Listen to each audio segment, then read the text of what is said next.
وہ بولا، ٹھیک ہے زویا، تم نے بہت ہوشیاری دکھائی، تم نے کاغذ جلا دیا، لیکن تم ایک چیز بھول گئیں جو سائنس نے ایجاد کی ہے۔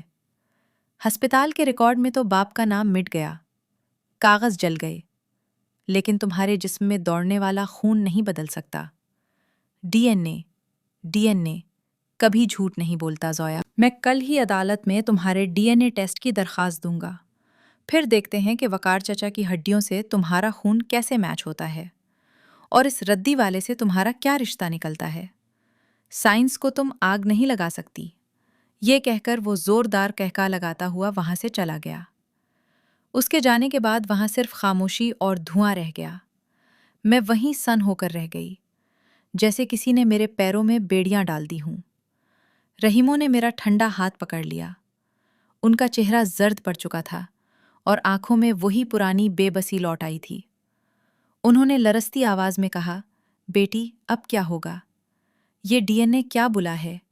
یہ تو سب سچ اگل دے گا۔ ہم تو کنویں سے نکل کر کھائی میں گر گئے، ہم پھر پھنس گئے ہیں۔ اب وقار صاحب کی عزت کیسے بچے گی؟ ان کا خوف بجا تھا، کاغذ جلایا جا سکتا تھا مگر خون نہیں بدلا جا سکتا تھا۔ میں نے ایک گہری اور بوجھل سانس لی، میرے دماغ میں آندھیاں چل رہی تھیں، لیکن پھر مجھے احساس ہوا کہ اب چھپنے کا وقت گزر چکا ہے، اب لڑنے کا وقت ہے۔ اب ہمارے پاس صرف ایک راستہ بچا تھا، ایک بہت خطرناک، مشکل اور جذباتی راستہ، جو شاید رحیموں کو پسند نہ آتا اور جس میں رسوائی کا ڈر بھی تھا، مگر وہی سچائی کا راستہ تھا۔ میں نے رحیموں بابا کا ہاتھ دبایا اور فیصلہ کن انداز میں سوچا کہ اب جو ہوگا عدالت کے کٹہرے میں ہوگا، اور پوری دنیا دیکھے گی کہ ایک بیٹی کس حد تک جا سکتی ہے۔ بلال کی دھمکی کے بعد ہم وہاں کھڑے تھے جہاں آگے کنواں اور پیچھے کھائی تھی۔ ڈی این اے ٹیسٹ کا خوف میرے سر پر لٹک رہا تھا، اور رحیموں کی آنکھوں میں وہ پرانی وحشت لوٹ آئی تھی جو 25 سال پہلے میری زندگی کے سودے کے وقت تھی۔ وہ میرا ہاتھ پکڑ کر بار بار کہہ رہے تھے کہ بیٹی اب کیا ہوگا؟ وہ لوگ وقار صاحب کی عزت بھی اچھالیں گے اور تمہیں بھی سڑک پر لے آئیں گے۔ ان کا خوف بجا تھا، کیونکہ قانون جذبات نہیں، ثبوت مانتا ہے، اور سائنس جھوٹ نہیں بولتی۔ ہم ویران ہسپتال سے نکل کر گاڑی میں بیٹھے تو راستے بھر ایک بھاری خاموشی چھائی رہی۔ میں ڈرائیونگ سیٹ پر بیٹھی سڑک کو نہیں بلکہ اپنے مستقبل کو دیکھ رہی تھی جو دھندلا چکا تھا۔ گھر پہنچ کر میں نے بابا رحیموں کو گیسٹ روم میں بٹھایا اور خود اپنے کمرے میں بند ہو گئی۔ ساری رات میں سوچتی رہی کہ مجھے کیا کرنا چاہیے۔ کیا میں بلال سے لڑوں؟ کیا میں جعلی رپورٹس بنواؤں؟ یا پھر میں وقار بابا کی عزت بچانے کے لیے چپکے سے سب کچھ چھوڑ کر بھاگ جاؤں؟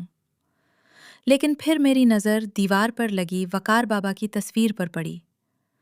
ان کی مسکراتی آنکھیں مجھے کہہ رہی تھیں کہ زویا، میں نے تمہیں شیرنی کی طرح پالا ہے، تم بھاگنے والی نہیں ہو۔ اسی لمحے میرے دل نے فیصلہ کر لیا، ایک ایسا فیصلہ جو شاید دنیا کی نظر میں بے وقوفی تھا، مگر میری نظر میں یہی حق تھا۔ میں نے طے کر لیا کہ اب میں کوئی جھوٹ نہیں بولوں گی، میں اپنی شناخت نہیں چھپاؤں گی۔ اگر جائیداد کی قیمت میرا اصل باپ ہے تو میں اس جائیداد کو ٹھوکر مار دوں گی۔ اگلی صبح سورج نکلنے سے پہلے میں تیار تھی۔ میں نے رحیموں کو بتایا کہ بابا آج ہم وکیل صاحب کے پاس نہیں جائیں گے بلکہ سیدھا عدالت جائیں گے، کیونکہ بلال نے آج ہی کیس فائل کرنے کی دھمکی دی تھی۔ رحیموں گھبرا گئے کہ بیٹی تم کیا کرنے والی ہو؟ میں نے ان کے کھردرے ہاتھوں کو چوم کر کہا کہ بابا، آج آپ کو سر جھکانے کی ضرورت نہیں، آج آپ کا سر فخر سے بلند ہوگا۔ ہم عدالت پہنچے تو وہاں کا ماحول انتہائی کشیدہ تھا۔ بلال اور چچا شوکت پہلے سے وہاں موجود تھے۔ ان کے چہروں پر ایک فاتحانہ مسکراہٹ تھی۔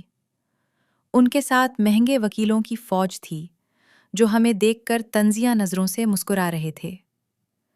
بلال میرے پاس آیا اور دھیرے سے بولا کہ ابھی بھی وقت ہے زویا، چپ چاپ گھر کی چابیاں میرے حوالے کر دو اور یہاں سے نکل جاؤ، ورنہ آج عدالت میں ثابت ایک ہو جائے گا کہ تم ایک ردی والے کی بیٹی ہو اور وقار چچا نے ساری عمر دھوکہ دیا۔ اس کی بات سن کر میرے تن بدن میں آگ لگ گئی، مگر میں خاموش رہی۔ کارروائی شروع ہوئی تو بلال کے وکیل نے جج صاحب کے سامنے وہی پرانا راگ الاپا کہ یہ لڑکی وقار حسین کی بیٹی نہیں ہے، اس لیے جائیداد کی حقدار نہیں۔ انہوں نے عدالت سے استدعا کی کہ فوری طور پر DNA ٹیسٹ کا حکم دیا جائے تاکہ دودھ کا دودھ اور پانی کا پانی ہو سکے۔ جج صاحب نے میری طرف دیکھا اور پوچھا کہ مس زویا، کیا آپ DNA ٹیسٹ کے لیے تیار ہیں یا آپ کے پاس اپنے دفاع میں کوئی ثبوت ہے؟ عدالت میں سناٹا چھا گیا۔ سب کی نظریں مجھ پر جمی تھیں۔ رحیمو جو میرے پیچھے کھڑے تھے کانپ رہے تھے۔ میں نے ایک گہری سانس لی اور کٹہرے میں جا کھڑی ہوئی۔ میں نے بلال کی طرف دیکھا جو جیت کے نشے میں چور تھا۔ پھر میں نے جج صاحب کی آنکھوں میں آنکھیں ڈال کر کہا کہ جناب عالی، مجھے کسی DNA ٹیسٹ کی ضرورت نہیں ہے اور نہ ہی میرے مخالفین کو یہ ٹیسٹ کروانے کے لیے سرکاری خزانے کا پیسہ برباد کرنے کی ضرورت ہے۔ یہ سن کر عدالت میں چہمگوئیاں شروع ہو گئیں۔ جج صاحب نے ہتھوڑا بجا کر خاموشی کا حکم دیا اور پوچھا کہ آپ کہنا کیا چاہتی ہیں؟ میں نے بلند آواز میں کہا کہ میں اعتراف کرتی ہوں، میں وقار حسین کی سگی بیٹی نہیں ہوں۔ یہ جملہ بم کی طرح عدالت میں پھٹا۔ بلال خوشی سے اچھل پڑا اور چچا شوکت نے سکون کا سانس لیا۔ رحیموں نے منہ پر ہاتھ رکھ لیا۔ میں نے بات جاری رکھی کہ ہاں، یہ سچ ہے کہ میرا وقار حسین سے خون کا رشتہ نہیں تھا، مگر انہوں نے مجھے وہ رشتہ دیا جو خون سے زیادہ گہرا ہوتا ہے۔ انہوں نے مجھے باپ کا سایہ دیا۔ لیکن آج میں اس عدالت میں ایک اور سچ بھی بولنا چاہتی ہوں، جسے چھپانے کے لیے میرے دونوں باپوں نے اپنی زندگیاں عذاب میں ڈال دیں۔ میں کٹہرے سے نکلی اور پیچھے کھڑے اس میلے کچیلے بوڑھے شخص کا ہاتھ پکڑ کر سب کے سامنے لے آئی۔ میں نے کہا کہ یہ شخص جسے دنیا رحیم و ردی والا کہتی ہے، یہ میرا مجرم نہیں، یہ میرا خدا ہے۔ یہ میرا حقیقی باپ ہے جس نے میری سانسوں کی خاطر مجھے خود سے جدا کر دیا تھا۔ میں نے بھری عدالت میں رحیموں کو گلے لگا لیا۔ میری آنکھوں سے آنسو بہہ رہے تھے اور رحیموں دھاڑے مار کر رو رہے تھے۔ میں نے جج صاحب سے کہا کہ مجھے وقار بابا کی دولت نہیں چاہیے، مجھے ان کی جائیداد، فیکٹریاں اور بنگلے نہیں چاہیے۔ مجھے صرف اپنی شناخت چاہیے، اور میری شناخت یہ ہے کہ میں زویا دختر عبدالرحیم ہوں۔ اگر جائیداد کا وارث ہونے کے لیے خون کا رشتہ شرط ہے تو میں اس شرط پر تھوکتی ہوں۔ بلال اور چچا شوکت یہ سب رکھ لیں، میں اپنے باپ کے ساتھ خوش ہوں۔ میرا بیان ختم ہوتے ہی عدالت میں عجیب سی خاموشی چھا گئی۔ کئی لوگوں کی آنکھوں میں آنسو تھے۔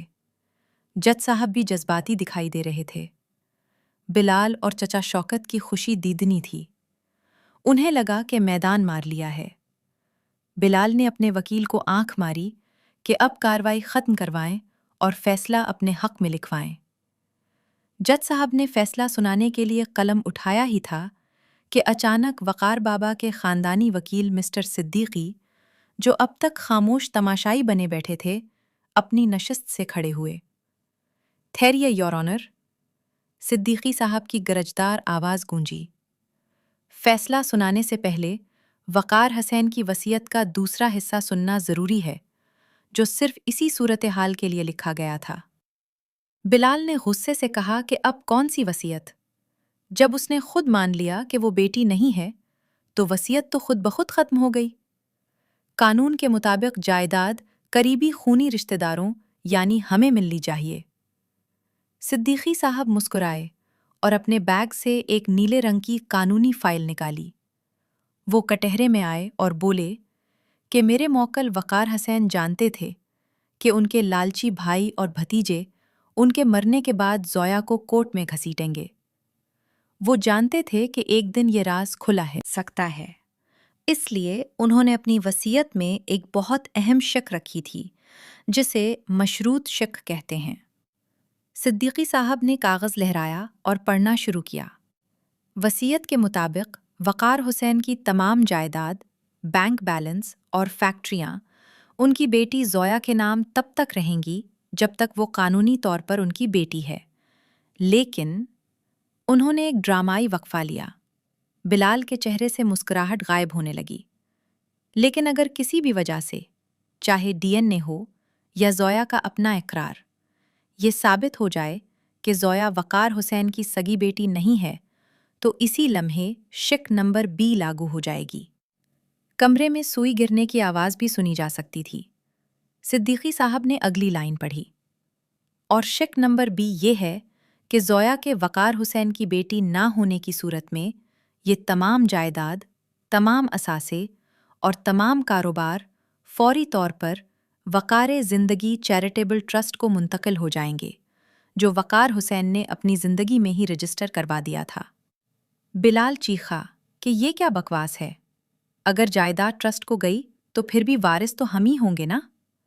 صدیقی صاحب نے نفی میں سر ہلایا اور آخری وار کیا، نہیں مسٹر بلال، وقار حسین نے اس ٹرسٹ میں صاف لکھا ہے کہ اس ٹرسٹ کی تاحیات چیئرپرسن اور واحد ٹرسٹی نگران زویا دختر عبد الرحیم ہوں گی۔ یہ سن کر مجھے لگا جیسے میرے کان بج رہے ہوں۔ میں نے حیرت سے صدیقی صاحب کو دیکھا۔ انہوں نے مجھے فائل دکھائی جس پر صاف الفاظ میں لکھا تھا کہ ٹرسٹ کا انتظام زویا کے پاس ہوگا اور اس کی شناخت وہاں دختر عبد الرحیم کے طور پر درج تھی۔ وقار بابا نے کتنی دور کی سوچ رکھی تھی۔ انہوں نے مجھے میری اصل شناخت کے ساتھ اس جائیداد کا مالک بنا دیا تھا۔ وہ جانتے تھے کہ اگر میں ان کی بیٹی نہیں بھی رہی تو بھی اس ٹرسٹ کے ذریعے سب کچھ میرے ہی کنٹرول میں رہے گا۔ بلال اور چچا شوکت کے چہروں پر ہوائیاں اڑ رہی تھیں۔ ان کے پیروں تلے سے زمین نکل چکی تھی۔ وہ جائیداد حاصل کرنے آئے تھے، مگر اب وہ جائیداد ایک ایسے ٹرسٹ کی ملکیت تھی جس کی مالکن میں تھی، اور قانون کے مطابق ٹرسٹ کی جائیداد پر کسی خونی رشتہ دار کا حق نہیں ہوتا۔ بلال غصے سے پاگل ہو کر وکیل کی طرف لپکا، مگر پولیس نے اسے روک لیا۔ جج صاحب نے مسکراتے ہوئے فائل دیکھی اور فیصلہ سنایا کہ چونکہ وقار حسین نے اپنی زندگی میں اپنی جائیداد وقف کر دی تھی اور اس کے ٹرسٹی کا واضح تعین کر دیا تھا، لہٰذا عدالت اس وصیت کو قانونی قرار دیتی ہے۔ زویا بی بی اپنی اصل شناخت یعنی عبد الرحیم کی بیٹی کے طور پر اس ٹرسٹ کا انتظام سنبھالیں گی، اور درخواست گزار بلال کا دعویٰ خارج کیا جاتا ہے۔ فیصلہ سنتے ہی عدالت میں تالیاں بجنے لگیں۔ رحیموں نے سجدے میں گر کر خدا کا شکر ادا کیا۔ ہم عدالت سے باہر نکلے تو سورج پوری آب و تاب سے چمک رہا تھا۔ بلال اور چچا شوکت سر جھکائے وہاں سے جا رہے تھے۔ ان کے ہاتھ کچھ نہیں آیا تھا سوائے ذلت کے۔ میں نے رحیموں کا ہاتھ تھاما اور گاڑی کی طرف بڑھی۔ انہوں نے ڈرتے ڈرتے کہا کہ بیٹی، اب تو میں ردی والا نہیں رہا نا؟ میں ہنس پڑی اور کہا کہ نہیں بابا، اب آپ وقار زندگی ٹرسٹ کے ڈائریکٹر ہیں۔ آج 6 ماہ گزر چکے ہیں۔ ہم نے وقار بابا کے گھر کو ایک عظیم الشان ہسپتال اور یتیم خانے میں بدل دیا ہے، جہاں غریب بچوں کے دل کا مفت علاج ہوتا ہے۔ میں اور بابا رحیموں روز وہاں جاتے ہیں۔ وہ اب ردی نہیں چنتے، بلکہ یتیم بچوں کو کہانیاں سناتے ہیں اور ان کی دیکھ بھال کرتے ہیں۔ وقار بابا کی تصویر میرے آفس میں لگی ہے اور رحیموں بابا میرے سامنے بیٹھے ہوتے ہیں۔ میں نے 2 باپ پائے تھے، ایک نے مجھے جینا سکھایا اور دوسرے نے میرے لیے جینا چھوڑ دیا تھا، اور آج میں ان دونوں کی بیٹی بن کر سر اٹھا کر جی رہی ہوں۔ سچ ہے کہ خون کے رشتے اہم ہوتے ہیں، مگر احساس کے رشتے ان سے کہیں زیادہ معتبر ہوتے ہیں۔